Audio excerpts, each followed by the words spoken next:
I'm going to very soon welcome someone very special on the stage. I have to say, Clean Cities has a bit of a special relationship to this city where this person is from. And we also have a special relationship, of course, to our friends who you have just seen, and also to London. And we love how London and this particular city are always in a little bit of a competition. And when we're in London, we can tell our friends like Elliot, it's like, but look, but look at what Paris is doing. And sometimes in Paris, like, well, you know, London's kind of doing it. So we love this. We love this friendship. We love these two cities. They have been held up as the lighthouses in many of the work that we do across the 30 cities in Europe as Clean Cities.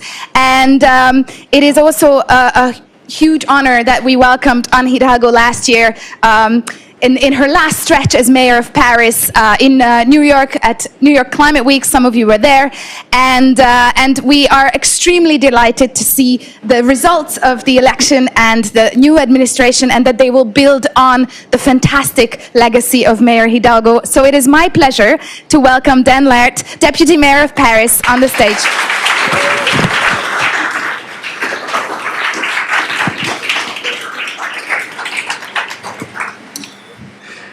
Thank you, Oli, dear all. It's a great pleasure to be here with you today, and a personal honor to close this very first edition of the Curious Cities Assembly. I would like first to thank Clean Cities for their invitation and all the staff for the organization, as well as every panelist for these very interesting discussions we had today. As we are talking right now, it is sadly one of the hottest days ever recorded in Paris. Paris suffers its second heat wave in a row, and we haven't reached July yet. This is unprecedented, with temperature up to 42 degrees Celsius, leading to major power outage across France. 1,000 schools are closed along the country, and we are facing a very serious health crisis in Paris, especially for elder people. In 2003, we have an heat wave, historic heat wave, and we have 1,500 deaths, people linked to this heat wave.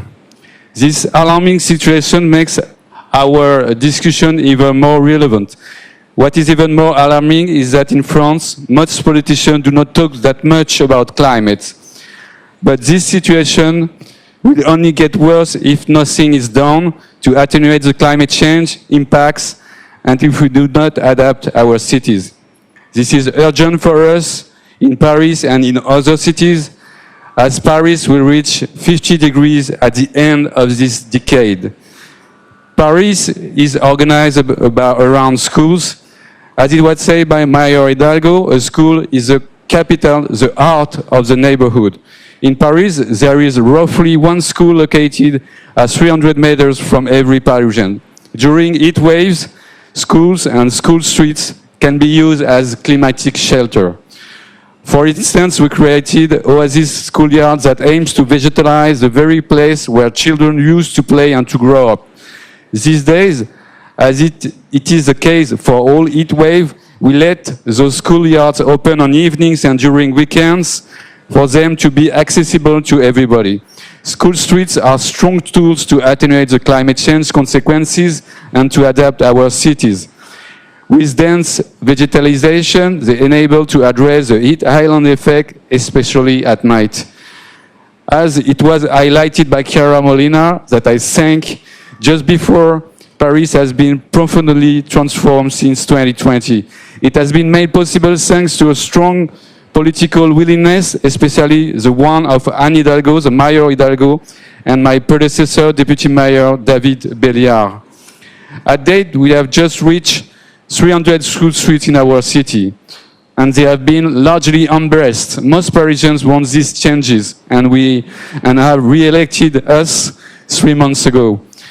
By securitizing those streets and in reclaiming public space from the car, the journey between home and school is now safer for everyone.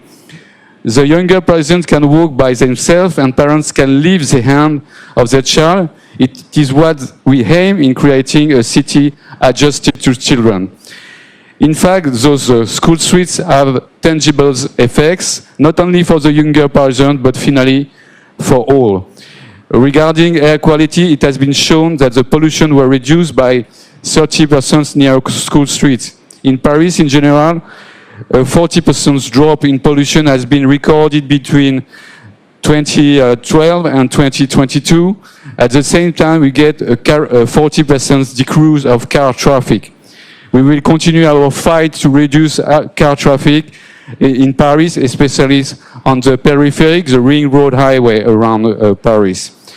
Noise pollution is also reduced, supporting social interaction between children, parents, and neighbors. Finally, a recent study has demonstrated that temperatures were 5 degrees lower in average in school streets.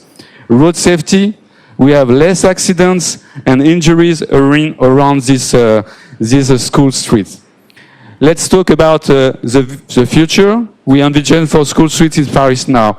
Our goal is simple: increase and deepen our transformation, because 300 school streets are not enough. In the recent years, we start to develop a new generation of school streets. In Paris. We are giving a strong attention to details for them to be as welcoming as possible for children. For instance, as we were developing our concept of a city adjusted to children, we developed street furniture adjusted to children, such as an adjusted size of the typical Parisian bench, les bancs d'Avieux, as well as water fountains, drinking fountains. We draw playful and fun drawings on the grounds for streets to be appealing for child use. We also vegetalize them as much as possible by planting trees and shrubs. We use cooling pavement and implement sunshade as part to our mitigation strategy. Doing so is a way to reinforce nature's place in Paris and to conform to the Paris ecological strategy. This new school street generation will be the norm in Paris in the future. We will try to conform the previous school street generation to these new standards, but we will also create new ones along Paris. The goal is to reach 1,000 vegetalized and pedestrian streets in the city. We want to develop those streets not just in front of schools anymore, but also in front of public equipments such as swimming pools, public libraries, which are also places children used to occupy. In fact, we do not speak of school streets anymore, but we call them children's streets. We will deepen the transformation. Our goal is to transform not just streets, but avenues. We call them Avenue Jardin, which could be translated as green avenues. The very first one has just been unveiled by the mayor of Paris, Emmanuel Grégoire, last Saturday. They are way more bigger and larger in size. They enable us to plant more trees and to create little parks in their middles. They also offer way more place for new projects and new uses, such as children's playground. Our goal is to develop around 10 avenues during the mandate by reclaiming public space over cars on the streets, which are often way more busy. It will be a new challenge for us. The one we just unveiled used to be a car park. We replace it by a 1,500 square meters garden in the middle with 43 new trees and a 600 square meters playground. We will increase the transformation also by creating 80 pedestrian zones called Cœur Piéton in every Parisian district. The idea is to create 2 walkable streets linked together with a small plaza. They will create new centralities in the districts as our goal to create them where the daily life is already taking place, close to shops, public buildings, schools. The plaza will act as a pedestrian interconnection and therefore a meeting place. Those Cœur Piéton will be largely vegetalized and designed with cooling pavements, sunshades, in order to continue to cool down our city. Thanks to their size, we will be able to develop new amenities such as children's playground. We would like also to implement sports facilities such as table tennis or muscular equipment, and also to bring art into the street with culture that could be installed. Our Cœur Piéton will be child-friendly places, but also places to the benefit of everyone. As we continue to reduce car traffic in our districts, we will continue to make them safer, healthier, and accessible to all, and to promote independence for everyone. We will reinforce social interaction and make room for new uses of the public space. This last point is crucial for Paris, as it is one of the densest cities in the world. Public space is therefore needed for children who are growing up in a very little flats, which once are unlivable during heat waves. Our goal is now to use school streets not just for schools, for everyday life, but we want to make room for sport and cultural events. For example, in some of them we have implemented pedagogical pathways for children to learn how to move in the public space and how to drive a bike safely. We already have created an annual school streets party in September where children can participate to activities. We want to promote them all year long with public lecture, movie screenings or gardening initiative with the schools nearby. That's also a way to tackle the rising time spent by children over their screens. All those programs for children and pedestrians in general are integrated in a broader ambition to reinforce pedestrian pathway in Paris. The goal is to create continuities as to make Paris a walkable city.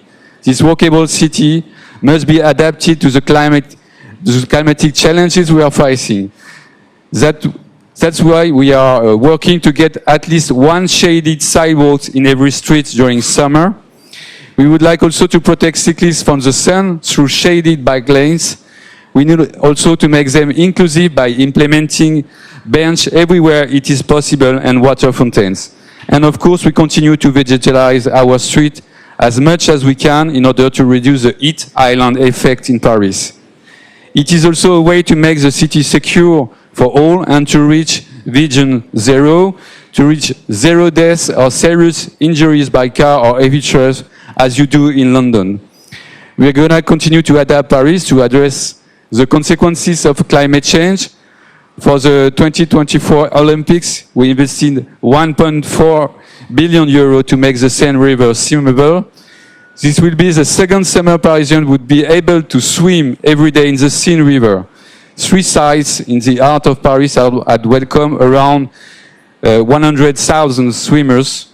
Now you see Parisians swimming in the canal because the mayor, Emmanuel Grégoire, decided to open earlier these new swimming places as an answer to the heat wave we are currently facing. This investment we made will continue in the year. Regarding vegetalization, the goal is to open 300 additional hectares of gardens. On the last 6 years, we planted more than 160,000 trees in Paris. We created 3 urban forests in front of the city hall, for instance, or in the 14th district, in a place that used to be a very mineral and used by cars. One of our major challenges is to transform the peripheric, the busiest highway in Europe and the ring roads that surround Paris, with 1.5 million cars using it every day. We are working to transform it as a common urban road by planting trees, reducing car traffic with ride-sharing lanes since the Olympics, and by creating a very first crosswalk in order to connect by walk Paris to the neighboring cities. Finally, as deputy mayor, I am also in charge of transport and advocate to adapt buses and subways during heat waves by implementing air conditioning. Our transportation means encounter strong difficulties due to the heat and passengers are struggling. Nevertheless, they are crucial for first-line workers, but also for everyone when walking is made difficult because of rising temperature. All these changes are also tools to address social justice. In doing so, we tackle inequalities for Parisians who cannot afford to leave the city at summer, or the ones who are living in unlivable housings. Through these urban cities, Through these urban policies, we aim to improve public health for Parisians. A greener city is a healthier city. Here are, in few points, the future we envision for school streets in Paris. We want to continue to create a walkable and greener Paris, a city that addresses climate change impacts, and a city that is healthier and safer for children, but also for all. I will be really pleased to welcome you all in Paris to show you these tangible projects in the year to come. Thank you for your attention.